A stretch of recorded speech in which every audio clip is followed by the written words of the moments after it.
Sebentar. Ada kendala teks.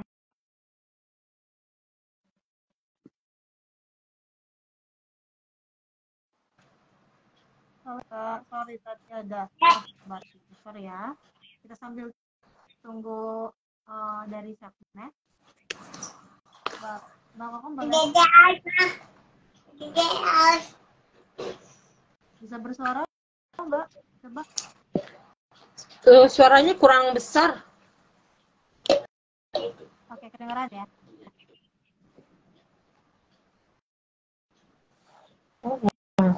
Biasanya terus.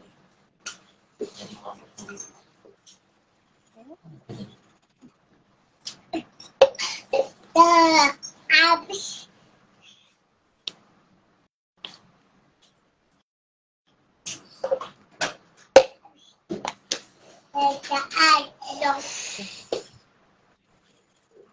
Ada yang belum bergabung sama kita masih tunggu satu lagi.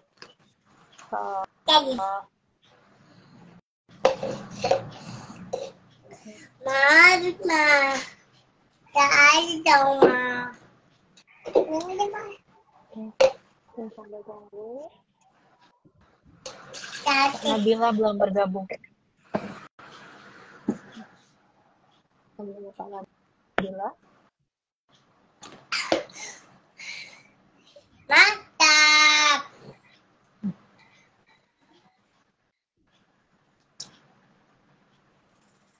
Mama. Ada suara. Tidak. Ini di sini.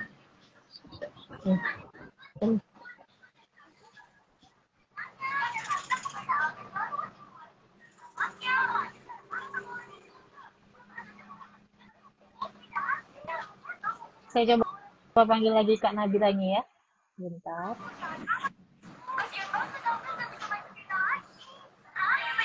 Oke. Kasih lagi. Tidak bisa bergabung. Tidak dikasih lagi.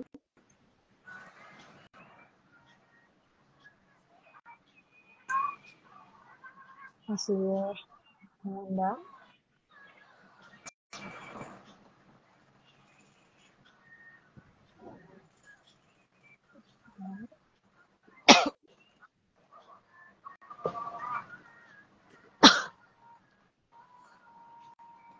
Halo semuanya, sudah bergabung di IG masih ID, selamat bergabung. Oh, oke. Kak Nabila, request saya belum ini ya. Saya sudah mengundang Kak Nabila, mungkin bisa langsung dilihat. Undangan untuk bergabung.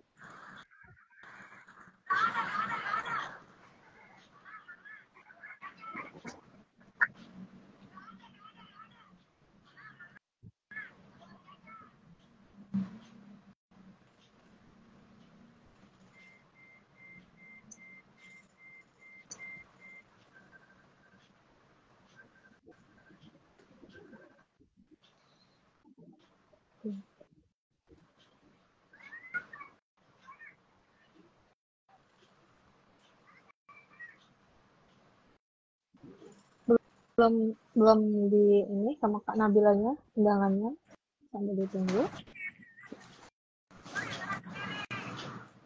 Oke, ini ya dari permintaan. Siap, kita terima. Siap.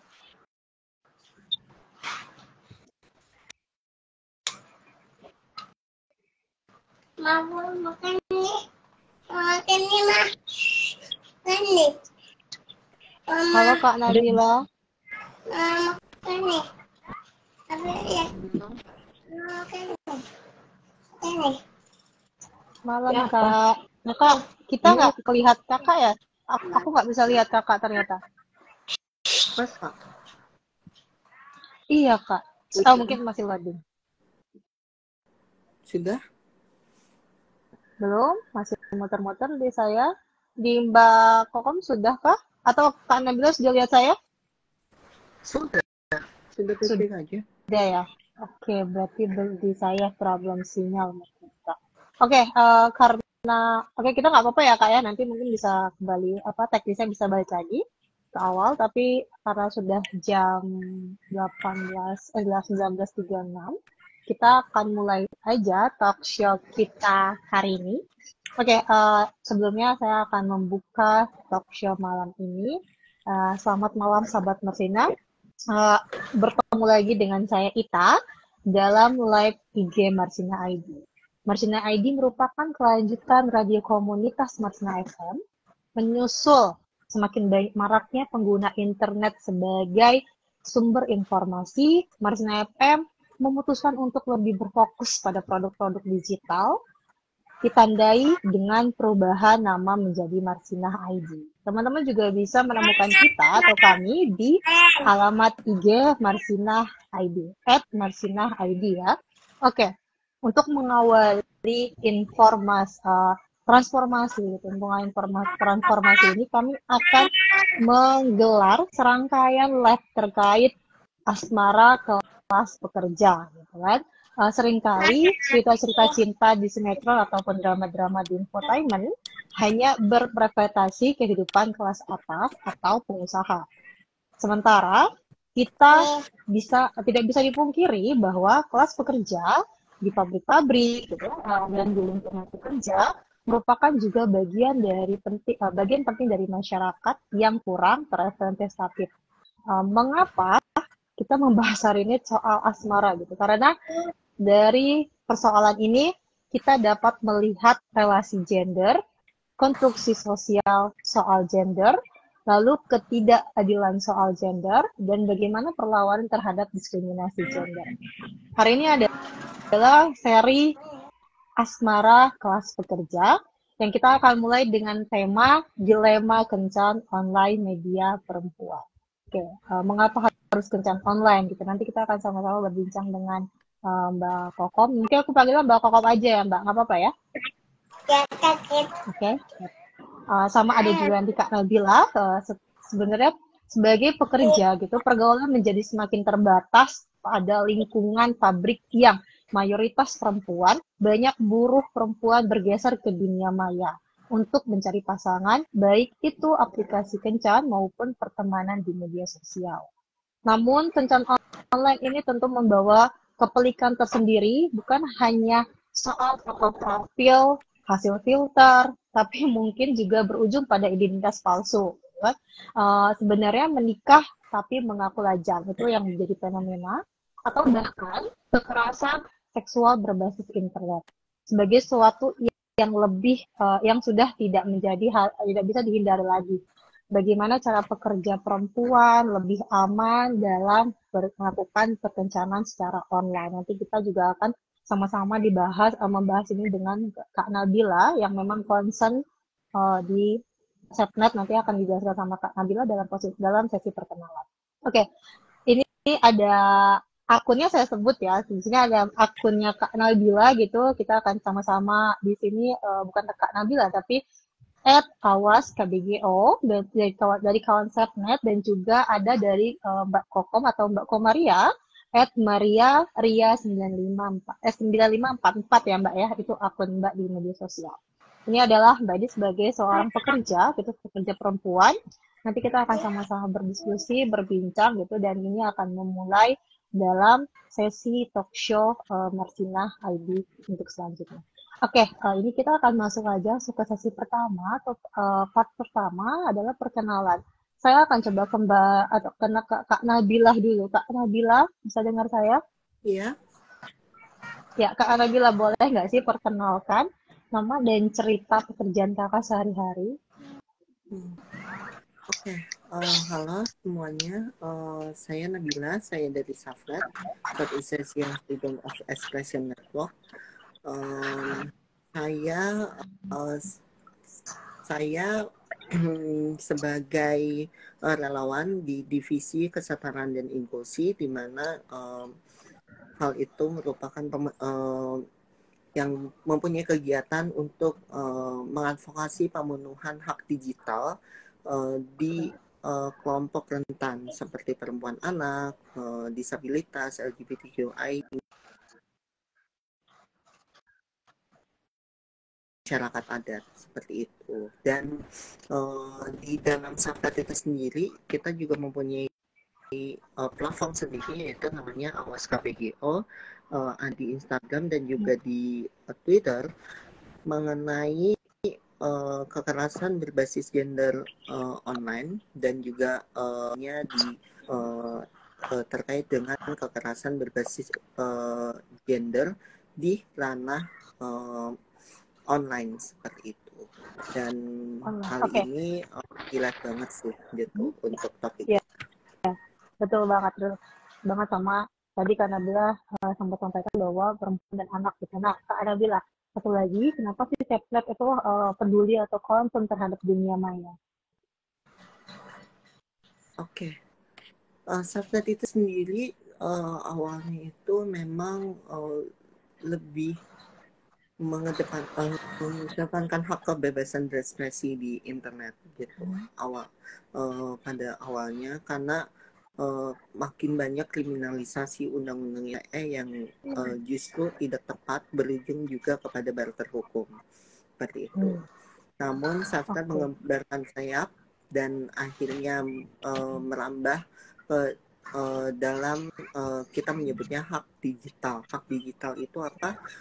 Hak-hak yang di dalam pemenuhan masyarakat itu kita ingin supaya hak asasi manusia yang memang pada dasarnya ada di dalam dunia nyata gitu, seperti hak atas hidup, kebebasan berekspresi, berpendapat, lalu beraspirasi di dalam ranah ya di dalam berbagai sektor, itu juga masuk ke dalam ranah online gitu. Dan buktinya adalah dari serangan-serangan digital yang ada kayak gitu.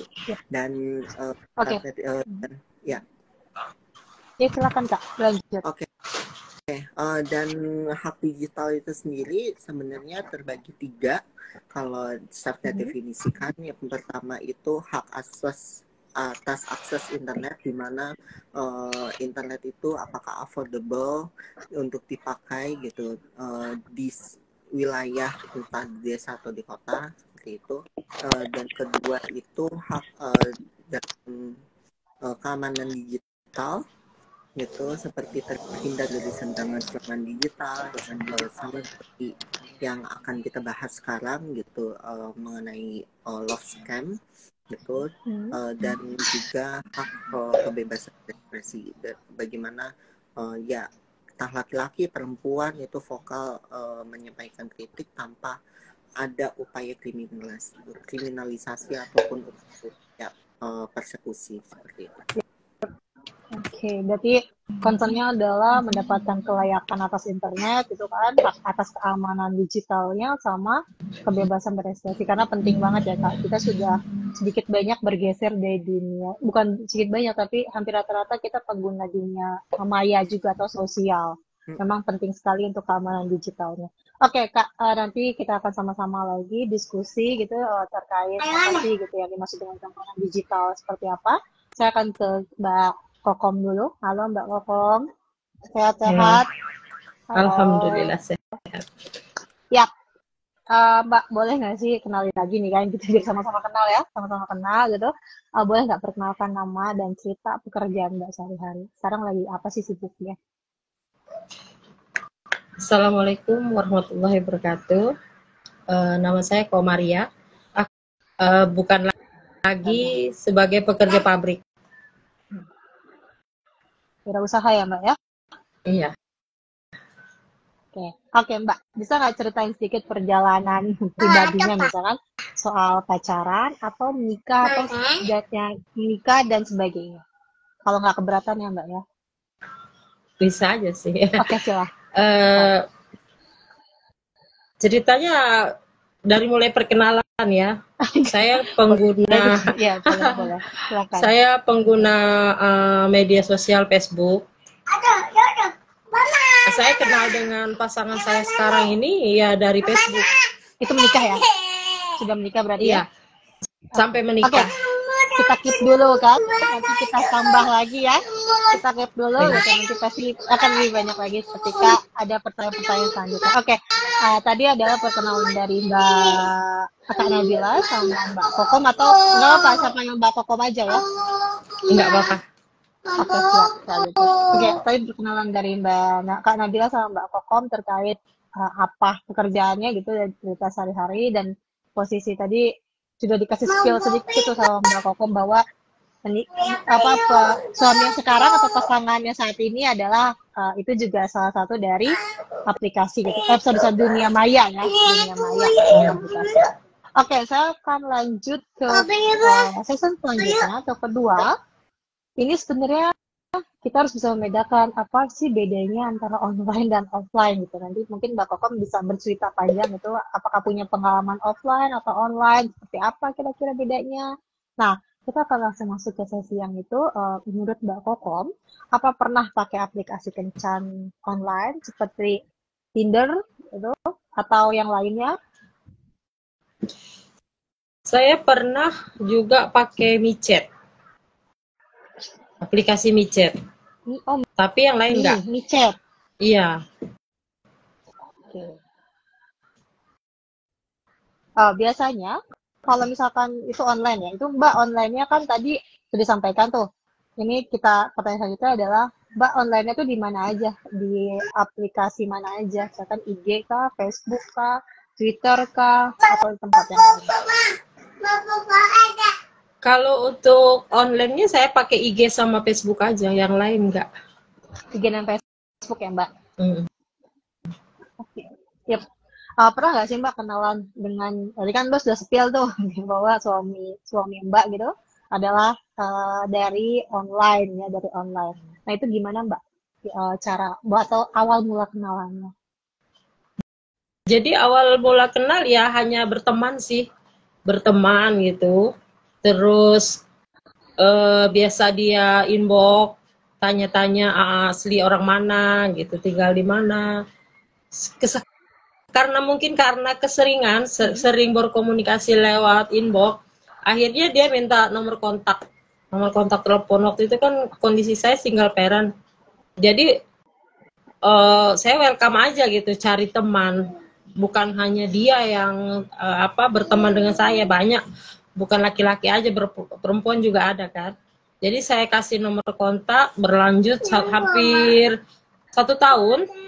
1 tahun saya menggunakan Facebook, saya mengenal dia, kami cocok. Akhirnya karena cocok dalam kata-kata ya, mungkin dia lebih sering menyapa. Gimana kalau kita ketemu gitu kan, biar saling mengenal. Itu setelah 1 tahun, setelah 1 tahun kenal. Akhirnya kita janjian, 1 tahun kenal, ternyata nyambung, cocok, nyambung. Jalan hampir 2,5 tahun, kita putuskan untuk menikah. Oke, 1 tahun di media sosial, 2,5 tahun di dunia nyata. Iya. Ketemu face to face maksudnya, bukan lewat layar ya maksudnya. Bukan, Oke, jadi ketemu langsung.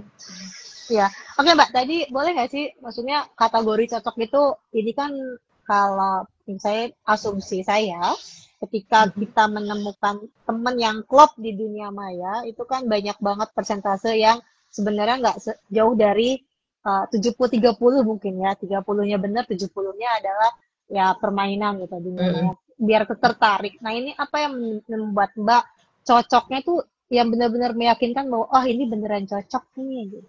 Di mana gitu Mbak? Di posisi apa?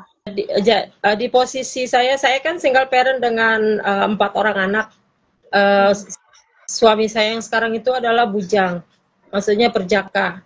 Dia tidak memiliki keluarga. Dia benar-benar menerima dengan keadaan saya, posisi saya, anak-anak saya dia terima. Terus dia juga bisa menerima gitu keadaan saya. Pokoknya ada di diri saya yang kurang, mungkin nggak perlu saya ceritakan ya, pasca operasi kayak gitu-gitu. Jadi dia memang menerima semua kekurangan saya, dia nerima. Saya pun bisa nerima keadaan dia gitu. Yang kerja bukan yang orang kantoran, bukan. Dia juga sama pedagang. Jadi kita jalanin selama 2,5 tahun itu, dia sabar. Dia sayang sama anak-anak saya. Terus dia juga merangkul keluarganya pun, orang tuanya dia pun menerima dengan saya, anaknya bujangan dengan perempuan beranak 4, orang tuanya keluarganya welcome gitu. Iya, jadi saya jalanin gitu ya. dia selalu merespon kan, respect kalau saya Mas aku butuh ini kayak gitu. Dia ya udah tunggu 2 hari kayak gitu. Pokoknya apa selama 2,5 tahun itu saya ngerasa dia itu ada terus untuk saya, apapun maksudnya susahnya saya gitu, dia respect, cepet nangkep. Akhirnya lama 2,5 tahun itu saya rembukan dengan keluarga, dengan anak. Waktu dia sudah mulai bicara, aku mau ke jenjang yang lebih serius, bukan hanya kenal jalan kayak gini, kira-kira keluargamu nerima enggak. Jadi saya bicarakan dulu dengan orang tua saya. Komunikasi Gitu. orang tua ya pasti. Iya. Biar bagaimanapun masih ada orang tua kan. Jadi walaupun saya sudah dewasa gitu, bisa menentukan hidup saya sendiri, tapi peran orang tua itu ya penting juga. Sangat-sangat penting ya, Mbak. Berarti meyakinkan dirinya adalah pertama dari sosok figurnya sendiri gitu kan, sosok figur teman yang ada di online gitu, lalu juga keyakinan dari orang tua, orang terdekat ya, support terdekat gitu. Makanya akhirnya dapatlah kecocokan yang gitu. Kayak gitu ya mungkin ya Mbak ya. Iya. Penangkapan saya gitu seperti itu. Oke, Mbak. Kalau misalkan Mbak ini kalau boleh kita flashback sedikit ke belakang gitu. Ini dengan statusnya Mbak, misalkan pernah nggak sih ada, jadi kan yang ini dapatnya di online nih gitu kan, ada nggak sih pernah dapatnya di dunia maya nyata gitu, dan apa kira-kira bedanya? Ada juga waktu itu dari pihak keluarga ya, kakak saya kan di Bengkulu, di sana dia punya pesantren ustadz. Ada laki-laki yang dikenalkan saya, maksudnya mau nggak nerima gitu. Ya saya bilang kalau untuk nerima ya kita kan harus saling kenal kan. Banyak yang dituntut gitu. Itu yang buat saya mundur. Tuntutan dia yang dia nggak bisa nerima saya. Kamu harus berhijab ya gitu. Hijab, sedangkan hijab itu kan bawaan dari hati ya. Maksudnya kalau diri kita sendiri mau, ya kenapa enggak gitu. Tapi kalau untuk paksaan, kita kan jadi terpaksa gitu kan. Nah, terus itu yang pertama. Terus yang kedua, nanti kalau kita menikah, kamu harus ikut saya ke Bengkulu. Itu anak-anak masuk pesantren, bukan saya nggak menerima, pokoknya ada lah gitu, sebelum jadi aja aturannya banyak. Iya. Sebentar. Iya, silakan Mbak. Ya. Ini ada cucu. Iya. Sebelum jadi aja aturannya banyak, terus banyak maunya gitu. Yang saya selama 10 tahun saya jadi single parent, langkah saya panjang. Saya bukan hidup bebas ya, tapi memang saya bebas, bukan pergaulan bebas, bukan. Terus ada laki-laki yang mau, sudah mengekang gitu, sudah mengatur gini gitu, bukan. Saya tahu untuk yang terbaik untuk saya, tapi kan semua itu kan harusnya pelan-pelan dijalanin. Tapi kalau dia langsung mau harus gitu, saya nggak mau. Akhirnya saya secara langsung, saya belak-belakan sebelum terlalu jauh, saya bilang sama kakak saya, sama keluarga saya nggak cocok dengan laki-laki ini, saya mundur. Saya bilang gitu. Ada kekecewaan dari keluarga, dari abang saya gitu. Saya carikan kamu suami untuk dunia akhirat. Memang mungkin pemikiran keluarga itu bagus untuk saya, tapi saya yang menjalani. Sebelum saya jalani, daripada nanti menyesal belakangan, saya bilang saya mundur sekarang aja gitu. Oke. Jadi bedanya jauh ya Mbak sebenarnya. Iya. Jauh banget. Kalau boleh tahu, sama yang ketemu di dunia nyata ini dan dengan syarat-syarat itu berapa lama kalau boleh tahu? 3 bulan. 3 bulan. 3 bulan. Iya. 3 bulan, jadi 3 bulan. dia mengenal saya, 3 bulan saya kenal dia, terus dia udah kita di agama saya nggak di agama kita dia bilang nggak menyarankan untuk pacaran, untuk jalan sana sini, tapi saya cari istri, dia bilang gitu. Sedangkan saya ini kan gimana ya, bukan yang namanya gadis, ketemu dia saya udah beranak, saya udah punya masa lalu, saya udah punya jalan hidup saya sendiri. Terus kalau langsung dirubah 99% kayaknya nggak mungkin, saya bilang ke dia gitu. Saya minta Pelan-pelan waktu harusnya satu, gitu ya. iya, saya minta waktu 1 tahun untuk lebih mengenal, untuk mengenal dia, untuk dia mengenal saya, keluarga kita gitu, untuk saling mengenal. Dia bilang saya nggak punya waktu untuk itu gitu. Oke. Mungkin bukan jodoh ya. Nah, iya. Mungkin bukan Iya. jodoh kalau balik kayak gitu ya.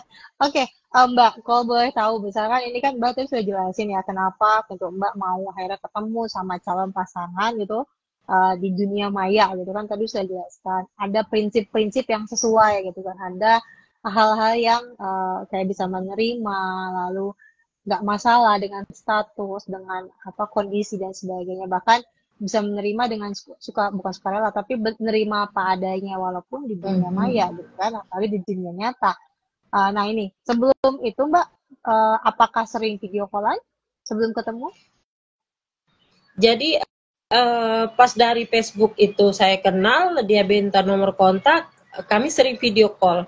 Itu bisa dibilang seminggu itu minimal 2 kali karena jarak antara dia sama saya dengan pekerjaannya gitu. Dia kan suami saya yang sekarang ini kan tinggal di Cirebon, saya tinggal di Jakarta. Jadi kami memang nggak setiap waktu bisa ketemu gitu. Jadi memang udah dijadwalkan seminggu 2 kali kita video call. Itu juga bukan hanya saya berdua, kadang anak-anak gantian aja. Saling mengenal Kalau HP saya niatnya ya? bunyi, niatnya memang udah waktu 1 tahun itu udah ada rencana, udah ada rencana kita, yuk kalau memang udah cocok menikah aja. Tapi buat saya itu 1 tahun itu masa yang sedikit gitu untuk mengenal, karena saya pernah bercerai, saya pernah sama suami saya yang pertama pun saya kenal hampir 3 tahun, ujung-ujungnya kan kami adalah kan gitu, akhirnya sampai berpisah, korbannya adalah anak. Jadi waktu pertama 1 tahun kami di dunia maya itu kenal udah melalui WhatsApp, video callan apa gitu. Nantilah saya bilang jalanin aja dulu. Itu 1 tahun itu di WhatsApp itu kami video call aja, belum pernah jumpa. 1 tahun sama sekali ya, berarti masih di dunia maya ya, masih tetap lewat layar ya. Oke. Iya. Oke Mbak, boleh nggak sih Mbak ceritain ke kita, pernah nggak sih nemu jenis laki-laki gitu yang di online, misalkan yang hobi. Kalau Mbak ada berapa pengalaman ya, maksudnya pengalaman kalau misalkan ada 2 atau 3 pengalaman itu yang ketika tadi kan micet ya, gitu kan, ada micet gitu. Apakah pernah gitu ketemu sama jenis laki-laki yang hobinya ngobrol kah atau dan sebagainya? Saya juga kurang paham sebenarnya. Banyak ya. Banyak. Kira-kira apa Mbak yang paling yang sering banget disampaikan? Itu apa ya? Dia lebih menjurus ke seks. Karena akun micet itu ternyata saya salah gitu. Saya di situ rencana niatnya cari teman, cari pengalaman, maksudnya mengenal lebih banyak orang. Ternyata di akun itu lebih ke yang laki-laki tuh bahasanya open BO. Oh maaf, saya bilang saya bukan yang kayak gitulah. Terus ada itu juga sebenarnya mindset ya. Itu sebenarnya mindset dari personalnya biasanya. Iya. Dijadikan. Memang di aplikasi itu memang banyaknya seperti itu. Banyak sekali seperti itu. Karena saya banyak juga berteman dengan perempuan-perempuan, terus di situ saya lihat postingan-postingan mereka dengan bukan saya melecehkan perempuan atau saya meremehkan mereka. Memang mereka sendiri gitu yang membuka auratnya di share gitu di chat itu, video-video vulgar kayak gitu. Jadi saya berpikir bukan salah masalah aplikasinya. Nggak terkadang bisa tergantung dari bukan niat ya, tapi memang ada salah satu hal yang memang kita nggak paham gitu Mbak. Mungkin itu menurut saya. Kita nggak paham situasi mereka dan menurut saya ya sudah, nah itu Iya, jadi salah satu catatan buat iya, mereka saja gitu ya. Kita tidak boleh menghakimi juga, itu jadi iya. rumah tangga masing-masing. Memang Oke Mbak, memang saya nggak menghakimi. iya betul. Oke Mbak, saya nggak Cuman bilang saya, Mbak, tapi kita iya, sama-sama cuman saya sama-sama berpikir saja. kayaknya saya yang salah nih, mendownload aplikasi ini gitu. Ya benar. Dengan install langsung ya. Oke, uninstall langsung. Oke Mbak, saya akan ke Kak Nabila dulu. Nanti kita akan sama-sama. Tadi kan Mbak juga bilang ada beberapa itu sebenarnya masuk dalam posisi keamanan digital kan.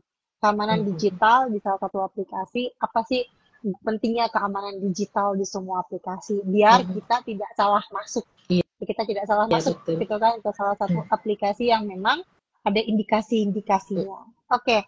Nah, saya mau coba ke Kak Nabila. Halo Kak Nabila.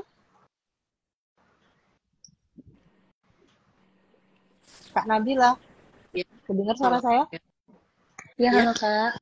gimana? Ya, ya Kak, menurut Kakak nih apa sih definisi dari kencan online itu sendiri, Kak?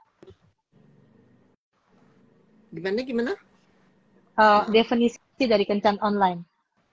Oke. Sebenarnya sih zaman dulu kan kita mengenal sebagai biro jodoh ya, gitu. Kalau sekarang itu mungkin dengan biaya yang justru affordable atau dapat diakses, mudah diakses juga gitu. Maka dari itu terciptalah dating apps atau aplikasi perkencanan seperti itu. Dan pada dasarnya itu merupakan alat gitu, alat bantu gitu, dimana ya sama seperti hal yang lain, misal seperti dari Mbak Mbak maaf lupa aku. Mbak Kokom. Oh iya, Mbak Kokom gitu kan ya, direpresentasikan dalam bentuk dicoblangin gitu oleh kakaknya gitu. Itu juga merupakan alat bantu gitu. Jadi pada dasarnya platform yang kita kenal gitu, platform itu Ambil bantal. banyak banyaknya aplikasi-aplikasi yang biasa kita lakukan, yang biasa kita temui seperti Facebook, terus ya juga disebutkan micet, itu merupakan sebuah alat bantu. Dan bagaimana kita mengeksplor lagi gitu lebih besar, itu lebih kepada social engineering-nya, itu lebih kepada bagaimana penerapan kita dalam menggunakan alat bantu tersebut, termasuk juga di dalam ranah internet seperti itu. Yep. Oke Kak, menurut Kakak apa yang membedakan suatu pertemuan dari online itu mengarahnya biasanya kemana sih Kak? Ini alat bantu ya, sudah tahu ya gitu. Kira-kira apa yang membedakan pertemuan dari online itu sendiri? Sebenarnya perbedaan dari platform itu kan kita kan lebih jelas gitu terhadap sesuatu yang sebenarnya borderless. Kita pun juga dalam urusan bisnis dan juga hal yang lainnya kita bisa berjualan online kan. Bahkan pun juga pengunjungnya nggak cuman dari Indonesia aja tapi bisa dari luar gitu, nggak cuman dari orang se-Jawa Barat aja tapi bisa dari luar negeri kayak gitu. Nah maka dari itu yang membedakan adalah seperti itu gitu. Dan di dalam internet karena borderless dan juga timeless gitu, ya tanpa batas dan juga tanpa batasan waktu gitu, dibandingkan dengan offline yang mungkin juga ada batas waktu tertentu, justru lebih meningkatkan gitu. Dan apalagi sekarang itu juga munculnya diskursus baru metaverse gitu, yang dimana juga memasuki dunia tanpa batas dan kita bisa masuk di dalam hanya layar aja, kita bisa melihat seseorang melalui layar kaca gitu. Seperti itu aja sih. Oke, Kak, fenomena soal fenomena ini tuh seberapa masif sih Kak, ketika yang tadi sudah dijelaskan gitu bahwa aksesnya lebih mudah, bisa jam berapa aja gitu kan, bisa di mana aja. Ini seberapa masif Kak? Oke. Memang sebenarnya kita itu memang masif ya. Jadi memang kita ngerasain juga gitu bagaimana bagaimana kita juga dalam berinteraksi di dalam dunia online gitu, di dalam internet itu terjadinya juga sangat cepat gitu. Nah, hal ini dengan teknologi yang memang cepat juga dan juga sangat murah juga, karena kita membutuhkan kuota aja untuk bisa menghubungi seseorang di luar provinsi ataupun di luar di luar negeri gitu, itu rasanya masih belum masih juga berbanding terbalik gitu terhadap serangan-serangan digital yang terjadi gitu. Nah, kalau di Subnet itu sendiri ada bagiannya itu kekerasan berbasis gender online. Kekerasan berbasis gender online itu merupakan kekerasan yang diinisiasi untuk menyasar perempuan atau gender tertentu yang difasilitasi oleh teknologi, nggak cuman sebagai medium aja.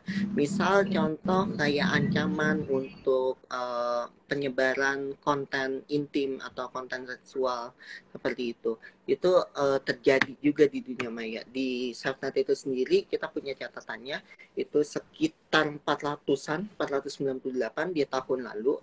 Di tahun ini kita lagi berproses gitu. Salah satunya itu adalah penyebaran konten intim non konsensual.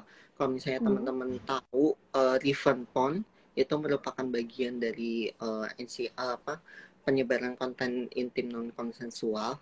Namun kita tidak menggunakan kata revenge porn karena itu merujuk kepada kriminalisasi terhadap korban. Seperti itu. Salah satunya juga bagaimana love scam itu juga terjadi gitu, atau penipuan atas dasar pendekatan cinta itu juga terjadi dari pendekatan yang manipulatif seperti itu.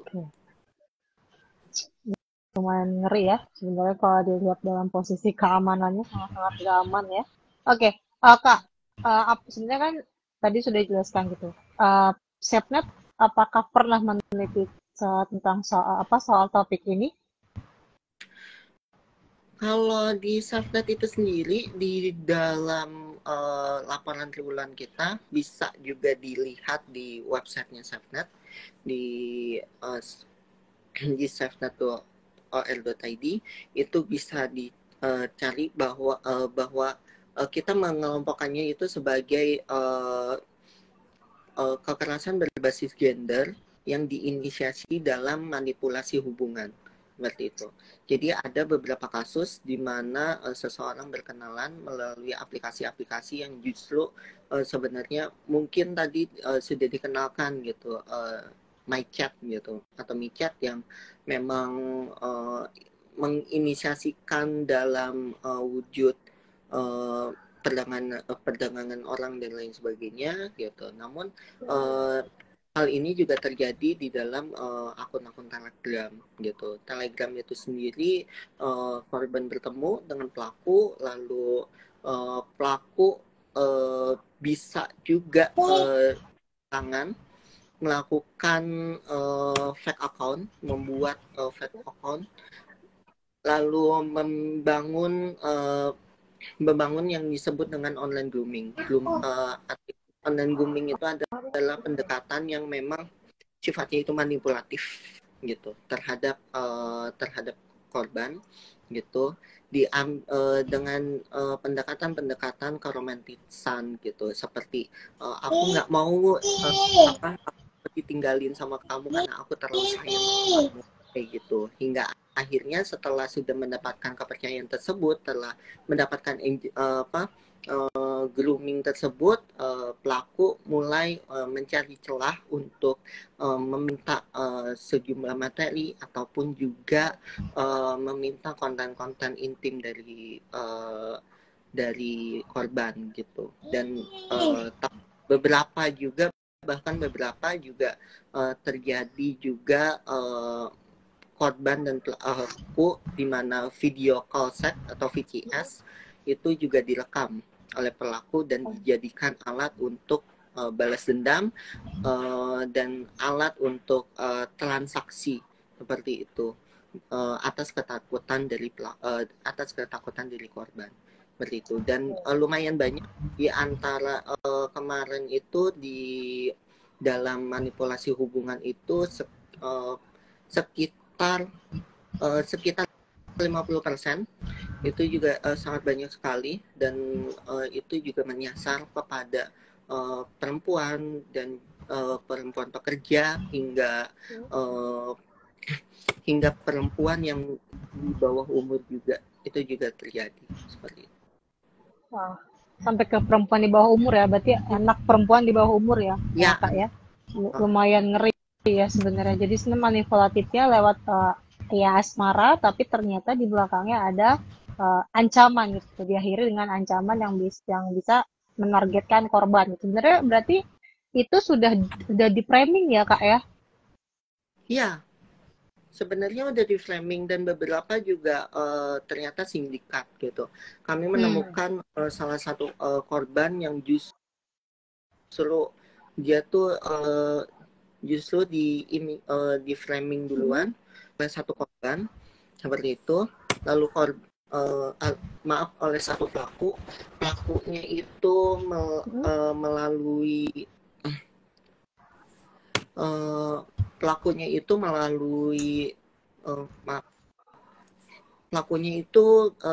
dia itu setelah dibujuk rayu gitu untuk melakukan video call sex gitu, lalu video call sexnya itu disimpan oleh pelaku, dan akhirnya setelah itu menjadi bahan ancaman seperti itu, dan pelaku berpura-pura lagi menjadi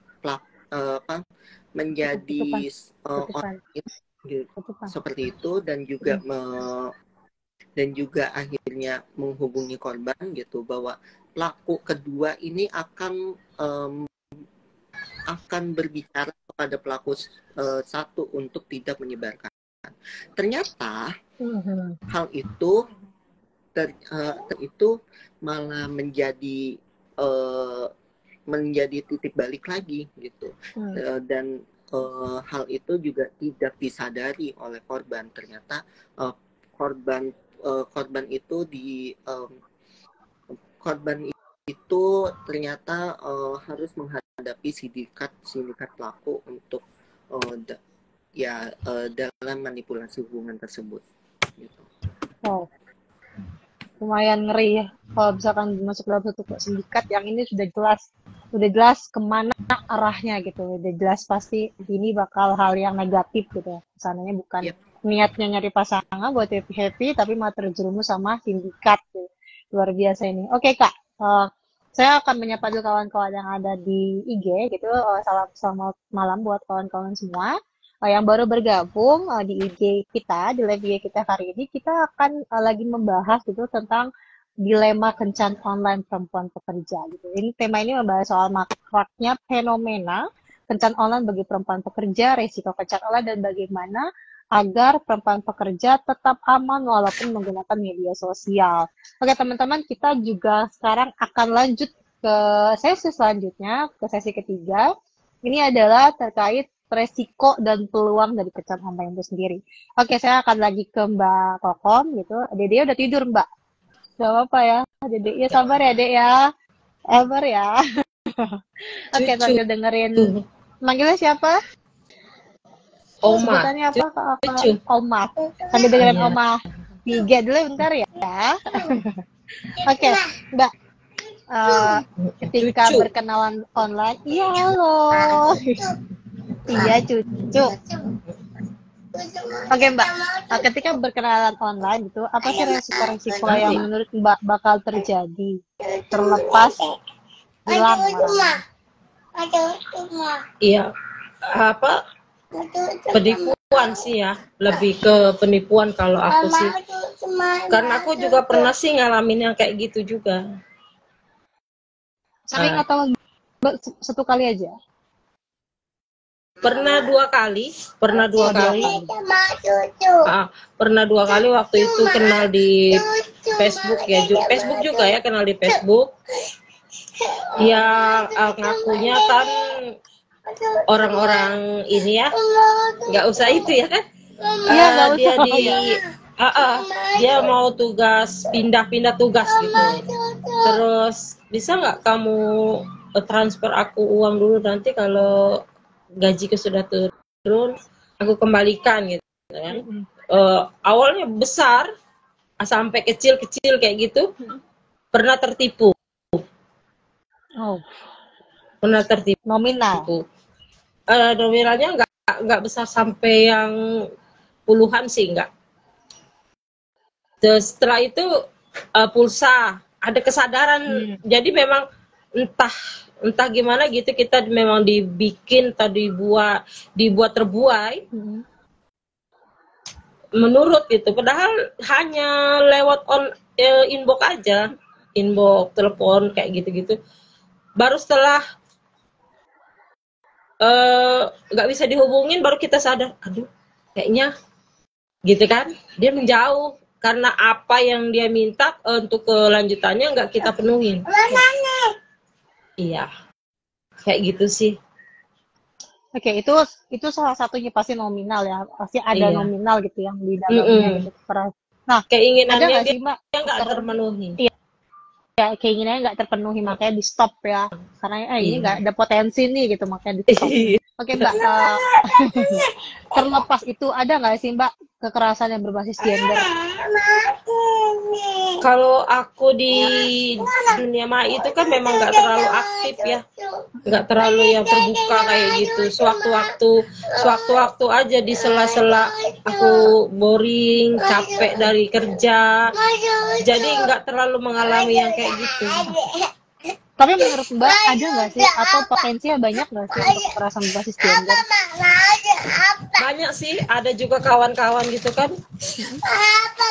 Kawan-kawanku, Ri, aku ada punya pacar, kenal di Facebook, padahal dia sendiri punya pasangan gitu. Terus pernah sempet jumpa, tak tahu dia ngarahinnya ke tempat-tempat kayak gitu. Terus dia nggak mau, sempat pernah kena tampar, dia sempat terus juga sempat kena tipu sampai puluhan juta. Ada yang sharing ke aku cerita sampai dia nggak inget kejadian ya Mbak. Banyak. Sampai aku tanya, kok bisa sampai sebesar itu gitu. Awalnya nggak sebesar itu, minta 10 juta, terus tahu nambah lagi sampai 30 jutaan. Pernah. Terus uangnya dari mana kan kutanya kayak gitu. Ada rekening anaknya. Kok bisa sampai lupa gitu, nggak tahu.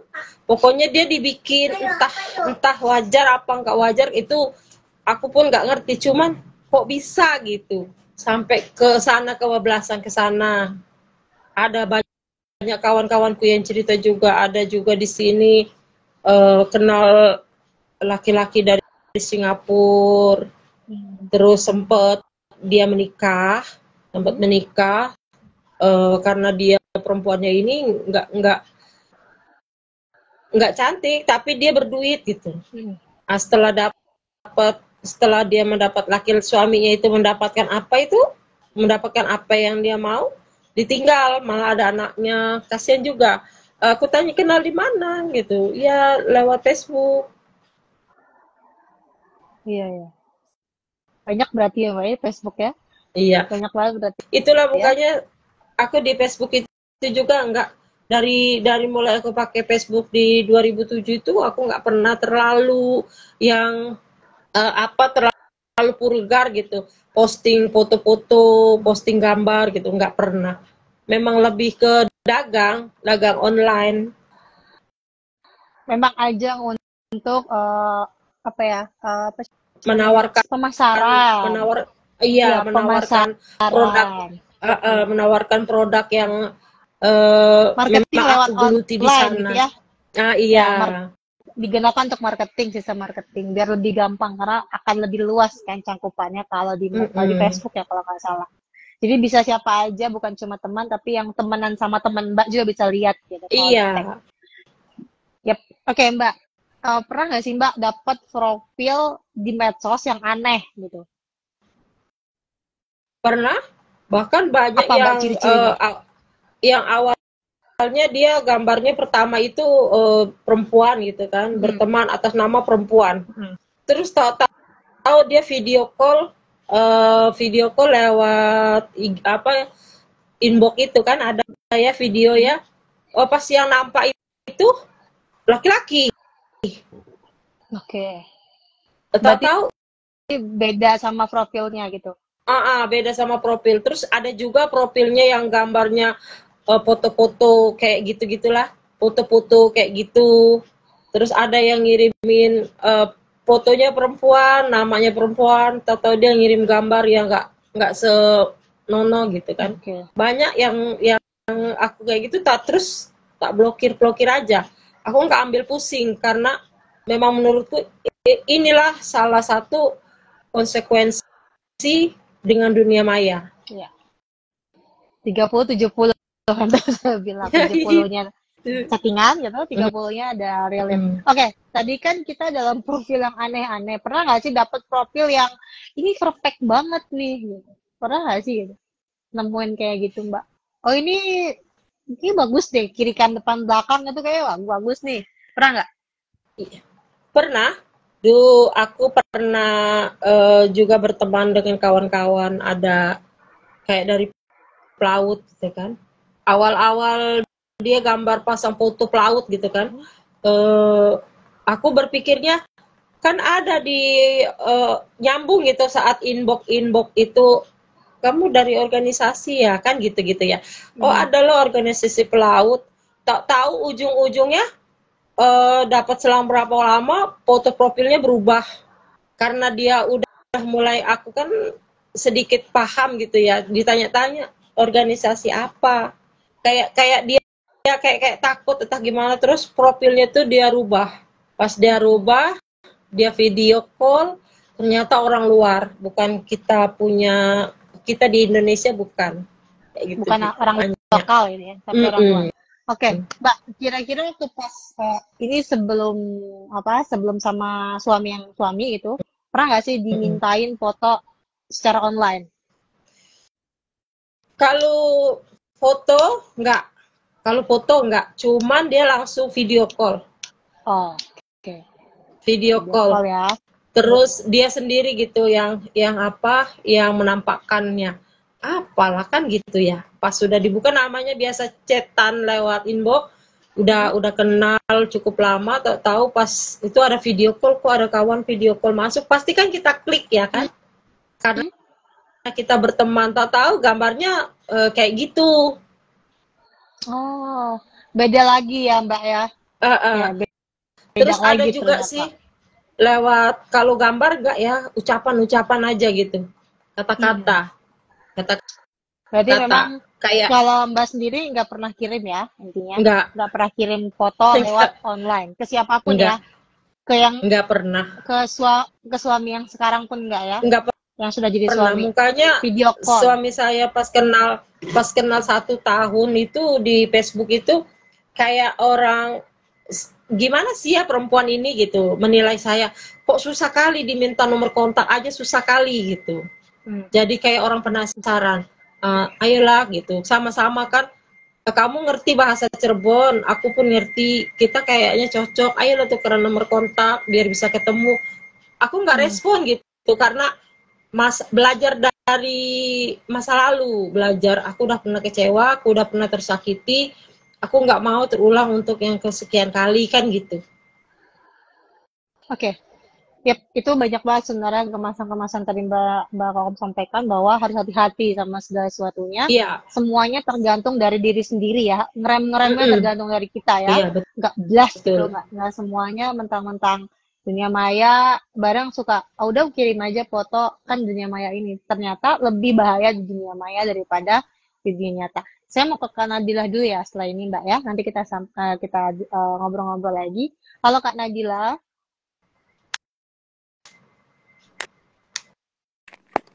Ya, halo. dengar saya? Oke. Kak, kira-kira ada apa peluang yang ditawarkan dunia maya sehingga tertarik berkenalan secara online? Mungkin maksudnya adakah kira-kira yang bisa dilakukan gitu ya. Yep. Mungkin yang bisa dilakukan adalah kita berpikir bahwa pada dasarnya platform aplikasi-aplikasi yang kita gunakan sehari-hari di ranah internet itu merupakan sebuah alat bantu kita gitu. Dengan demikian kalau misalnya itu alat bantu, itu berarti kitanya sendiri yang juga harus bisa mengendalikan, dan juga kita juga yang bisa membatasi, terus habis itu menggunakannya dengan baik dan juga bijak seperti itu.